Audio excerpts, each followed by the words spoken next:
Hello, critical thinkers. We are live. Hope all is well. Do me a favor. If you guys can hear me perfectly fine, do me a favor and please hit a 1 in the chat. If my audio sounds good, do me a favor and hit a 1 in the chat so I know that all is well with the audio and the beginning of the live stream. So, again, welcome everyone. Hope all is well. Today we're covering day 6 of the Robert Brooks murder trial. Before anything, if y'all could please do me a favor, please like the video, share it. If you haven't done so already, please subscribe to the channel. I'm going to try to limit my commercials to just maybe 1 or 2 throughout the entire stream. Okay, so I want to jump into the action. Again, today was day 6 of the Robert Brooks murder trial.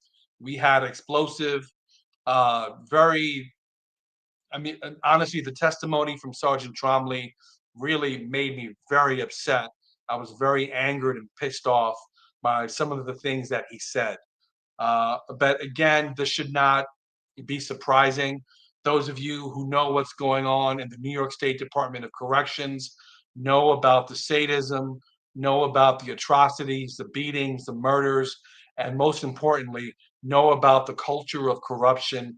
And Sergeant Trombley's testimony was the epitome of corruption and sadism in the New York State Department of Corrections. Absolutely disgusting. So what I'm going to do is play a short video clip of a summary of what happened today in court, day 6, and then afterward we will go deep as we always do, and we will be going over 2 sources. The first source is going to be the Freelance News, and the second source is going to be an article from CNY Central. So I'm going to go ahead and play that video for us now. Breaking news right now in the trial of 3 former Marcy correction officers. The prosecution and the defense both rest their cases. The defense did so without calling a single witness. David Kingsley, Matthew Gallagher, and Nicholas Kiefer all faced 25 years to life in prison for their alleged roles in the brutal beating death of inmate Robert Brooks. In December last year, body-worn cameras captured Brooks being punched, kicked, and pulled by the neck. After his death, 10 officers were charged. 6 of them took plea agreements from the special prosecutor. CBS 5's Mary Keeler is with the Live Eye outside Oneida County Court right now. Yeah, Michael, good evening. As we wrap up day 6 of this trial here in Utica, we got a surprise just after 2 p.m. after a lunch break, getting back into the courtroom. The judge called on the defense to start bringing their witnesses. The defense immediately resting their case, saying they're not bringing a single witness, and confirming that the defendants here will not testify either. The prosecution started the morning by calling its 12th and final witness. Former Marcy Correctional Sergeant Glenn Trombly took the stand for more than 2 hours. He took a plea deal for his role in the beating of Robert Brooks and will serve 4 years in prison in exchange for testifying. Trombly says he instructed COs involved in the brutal assault on Brooks to lie on their reports about the incident, saying he just wanted to protect his officers. He says they needed to, quote, get their stories straight to explain the severe injuries sustained by Brooks. He also said he told Matthew Gallagher he didn't need to file a use of force report. So again, that's just a brief summary of what occurred in court today. We are going to be going deeper. The first source I'm going to be sharing with you is from the Freelance News that's been covering the Robert Brooks trial from day 1. So we thank J.B. Nicholas for covering this case, for being in court on a daily basis. I'm going to be sharing with you the blog that he produced today out of the Oneida County Court, day 6. I'm going to pull that up for us now. We'll go over it, and then we'll take it from there. So I'm going to pull this up. This is the freelancenews.org. And here we go in a hot second. Okay. Again, the Freelance News, J.B. Nicholas, pictured here, former Sergeant Glenn Trombly agreed to testify against fellow officers on trial for murder for killing Robert Brooks. Utica, New York, 10:06 a.m. Former Sergeant Glenn Trombly has taken the witness stand. Trombly, actually, I'm going to take myself out of the equation. Trombly was the sergeant inside Marcy's emergency room, who stood by while guards under his command killed Robert Brooks. In exchange for his testimony, Special Prosecutor William F. Fitzpatrick promised Trombly a sentence of no greater than 4 years in prison for his plea of guilty to attempted gang assault. Now, this is going to bring forth a lot of emotion in people. Glenn Trombly was the one, I believe he was the most senior officer. He's a sergeant. He was supervising these officers. He admitted on the stand that he engaged in a cover-up, and then also he engaged in laughter. He laughed about Robert Brooks dying, and he laughed about Robert Brooks' condition. So absolutely appalling. So you guys tell me, 4 years, no more than 4 years in prison for supervising these correction officers that slaughtered Robert Brooks. If you think this is appropriate, a 4-year potential sentence, write yes in the chat. If you think this is not appropriate, put no in the chat right now. I need to know how you feel about this, because 4 years for overseeing these gang of criminals, the correction officers, he allowed this to happen. No one stepped in. No one said stop. 4 years is too little, especially when he's a sergeant. He has a higher level of responsibility. So 4 years is an absolute no-no. Let's move on. 10:19 a.m. Trombly is testified he supervised the attempted cover-up of Brooks' killing. Quote, I told them they should get their story straight. Trombly testified, I directed them several times to make alterations to their reports to justify the injuries to Mr. Brooks. Again, it's very hard for me to read this and not want to comment almost at every single line. But this guy was instructing them to alter their reports to cover up. This is a very common occurrence in the Department of Corrections. They constantly lie about use of force. They cover up for each other. This is not out of the norm at all. Back to the article. 10:35 a.m. Robert Ricks' Robert Ricks, Brooks' father, has entered the courtroom. Robert Brooks Jr. has been inside the courtroom since the start at 10:10 a.m. He only missed 1 day so far. 10:41 a.m. Special Prosecutor William F. Fitzpatrick is having Trombly identify the defendants and the other guards captured in the body camera video beating and choking Brooks, or standing by while Brooks is beaten and choked. Over defense objection, Judge Robert Bauer allowed the prosecution to submit into evidence a time-synced compilation of the 4 body camera videos identifying each of the defendants and the role.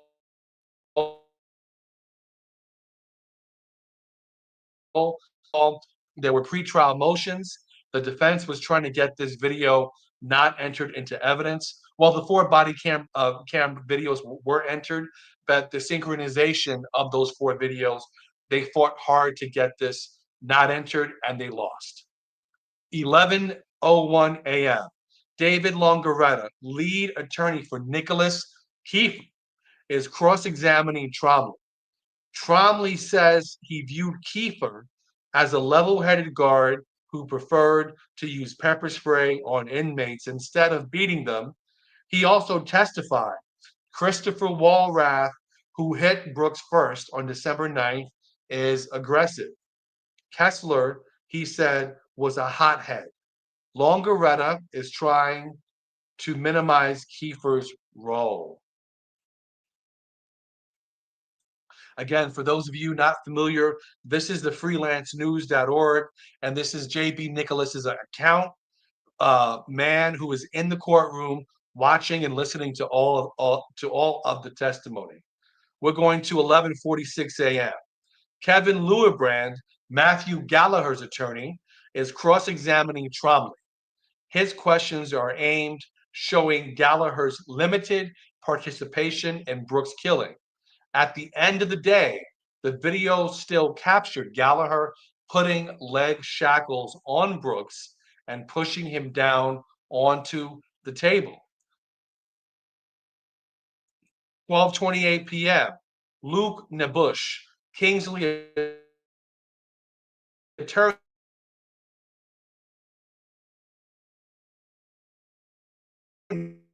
is now cross-examining and then activate their body cameras. Trombly also ordered Kingsley to go with Brooks to the hospital. Now, as if for a second, this bit of testimony is going to help Kingsley. In fact, it's more insulting because Kingsley participated in the brutal beatdown of Robert Brooks, in the murder of Robert Brooks, and then Trombly ordered him to go to the hospital with him. The person that murdered you is taking you to the hospital. This is an upside down world. There's no way that this looks Kingsley. All right, let's move on back to the blog. 12:44 p.m. Trombly concludes his testimony with one question of redirect from the special prosecutor. He says, "What he did that night was shameful. I regret it. I could change it. I knew what I did was wrong," Trombly concludes. Now, this statement here, this bit of testimony, for me was the absolute most insulting. And I'm going to read this again. He says this: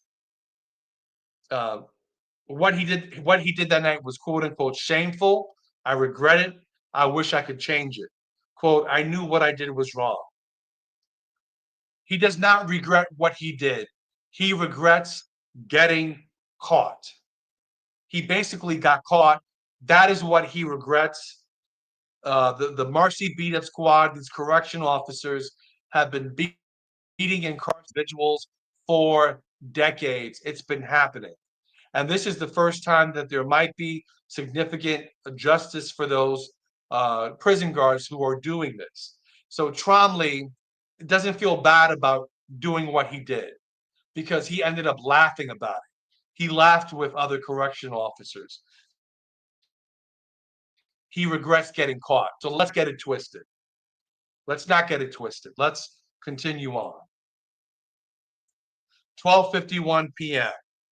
Defendants are moving to dismiss the prosecution's case on grounds a murder case has not been proven.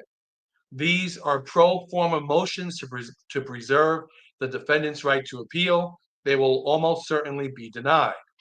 12:49 p.m. The court denies the defendant's motion to dismiss, and I think we all know that was happening. Give me one quick second.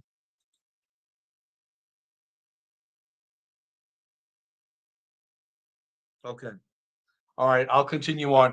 I'm getting some messaging that my audio is a little bit off. Hopefully this is corrected. Let's move on. 1:05 p.m. The defense rests without calling any witnesses. Judge Bauer asks each of the defendants individually whether they wish to testify or not. Yes, I choose not to testify, Gallagher stated. What this means is the defense lawyers are content with pursuing hyper-technical legal arguments on appeal after they're convicted, which they almost certainly will be. 1:09 p.m. I'm sorry, give me 1 second. 1:05 p.m. I'm sorry, 1:09 p.m. Judge Bauer, the jury today. Closing argument set for 10 a.m. Wednesday, followed by the judge's instruction on the applicable law. The jury will probably get the case just before lunch. So let's take a look at that. Basically, The no more prosecution witnesses. This piece of the trial is over. Tomorrow there will be closing statements, and the jury will begin to deliberate. Okay, I'm going to pull up another article for us here. Give me 1 second. Let me just fix something from my end. Struggle streaming a little bit. Let's hope that I can correct this.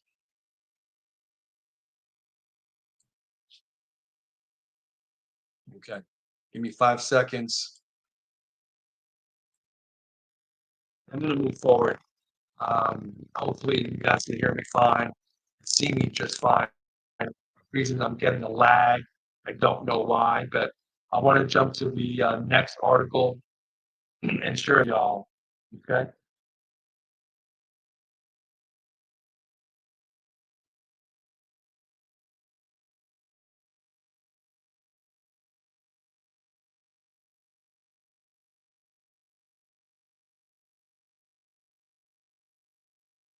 Okay.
I'm sorry for the technical issues.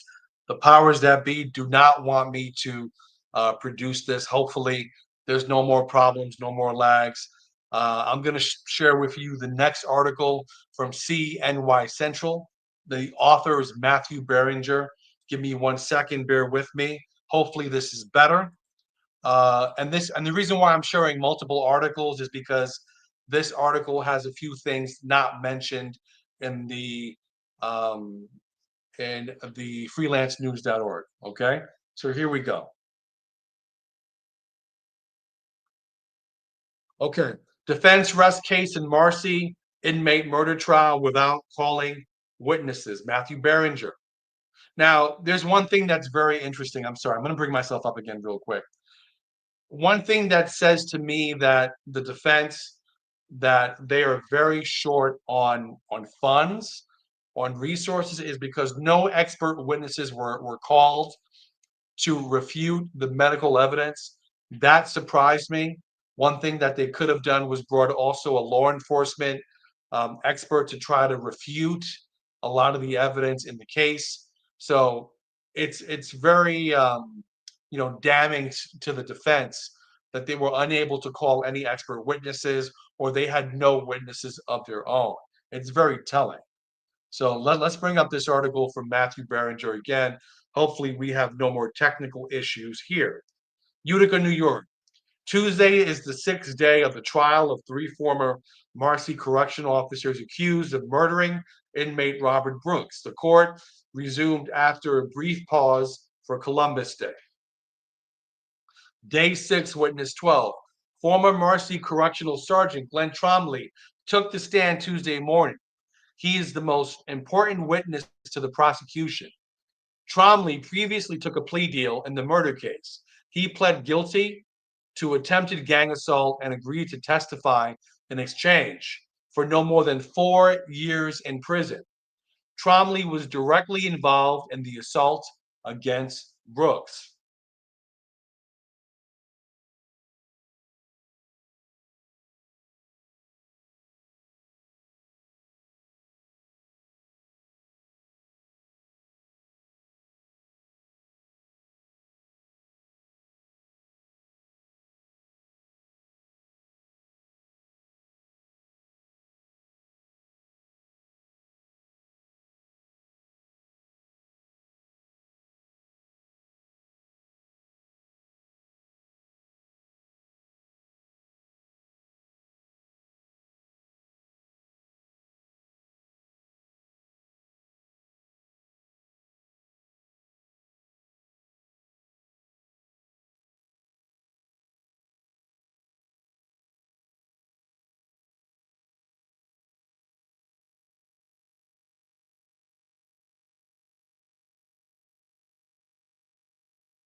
1 2 1 2 1 2. Tell me I have sound. I should have sound now. Okay. Okay. Do me a favor. If y'all can hear me, hit a 1 in the chat. I have sound. Finally. Okay. Again, my apologies. My apologies. I may have to do this over another tomorrow morning. So I'm going to jump back to the article. Okay.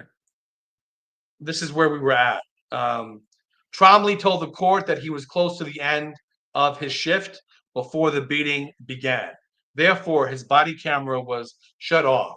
He said he heard screaming around the corner in the building as Brooks was being taken to the infirmary after he was pepper sprayed.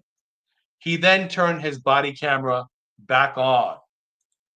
So my quick thing is this: if Trombly indeed turned his body camera back on, then why was there no sound? Why was there no sound? If he truly turned his body camera back on, there should be sound with the video. Trombly ordered the other correctional officers involved to get their story straight, and that they better have a good story to justify the use of force on Brooks. The report was presented to the court. The ex-guard said the official narrative was not true and was meant to protect my officers. In another document also entered as evidence, he stated that David Kingsley performed CPR on Brooks at least once. Trombly told the court that he instructed to Matthew Gallagher to leave the room and get leg restraints on Brooks. Those restraints were used to shackle the inmate. Trombly told the prosecution that these were not necessary. The prosecution asked if there was a reason for Brooks to be restrained. Trombly said no. I think we all knew there was no reason for Brooks to be restrained. Trombly said he could not understand Brooks when he asked if he could remove his clothes for mandatory photos. He also told the court that he never struck Brooks himself, but admitted he laughed at a joke from another guard about how Brooks looked after he was severely beaten. I'm going to read that portion again. He also told the court that he never struck Brooks himself, but admitted he laughed at a joke from another guard about how Brooks looked after he was severely beaten. This is your New York State Department of Corrections right here. An attorney for former guard Nicholas Kiefer told the court that Brooks was pepper sprayed because, by doc standards, it reduces the chance of injury. Trombly told the court that for the most part, Kiefer is a level-headed person. During cross-examination, Trombly said that the use of force report was limited to the events in the walkway. There was no mention of the assault in the infirmary. He further reiterated that he instructed the officers to make their stories work to go along with Brooks' injuries. Trombly told the defense that he never saw Kiefer touch Brooks. The sergeant told the court that he told Gallagher that he did not need to fill out a use of force report due to they were not going to report on the use of force in the infirmary. They were only going to report on what happened in the walkway. Trombly told the court, "What I did was wrong and shameful." The prosecution then rested its case. The defense for David Kingsley entered a motion to have counts 1 and 2 of the indictment against him dismissed. This is an indicator that they believe the prosecution has proved sufficient evidence. Likewise, Gallagher's attorney argued that his client is guilty of nothing but following orders from his superior officers. He argued that the murder charge could not go to the jury. He said his criminal involvement is unprovable. His and Keeper's attorneys then moved to have the murder, manslaughter, and gang assault charges against them dropped. Judge Robert Bauer denied their motion. The court entered a 1 hour lunch break before everyone returned at 2 p.m. The defense rested its case without bringing any witnesses to the stand. Closing arguments are scheduled for 10 a.m. October 15th, and that is happening tomorrow. So what we heard today was absolutely sick in terms of Glenn Trombly. And what's unfortunate about this is that this was not captured on camera. These proceedings, the testimony is not on camera because only the opening statements, closing statements, and sentencing will be televised. So tomorrow we will have video of the closing statements, and I will be covering it, hopefully with significantly less hiccups than what I had tonight. Again, my apologies for all of the technical issues. Hopefully people got the meat and potatoes of today's live stream. So again, the trial is coming to an end. Closing statements will be tomorrow, October 15th at 10 a.m. So I want to thank everyone for being here on the stream. I'm going to end it. I will be covering opening statements tomorrow night. It might be a video, might be a live stream. I'm not 100% sure. But one thing I do want to say is I want to thank everyone for being here. We have about 176 people on this live stream. This is the most amount of people I've ever had on a live stream. And it's because you guys care about what's happening in the New York State Department of Corrections, and you guys care about what happened to Robert Brooks. So I want to thank you guys for being here. Again, I'm going to continue to cover the trial. We are going to continue with this, and as I say,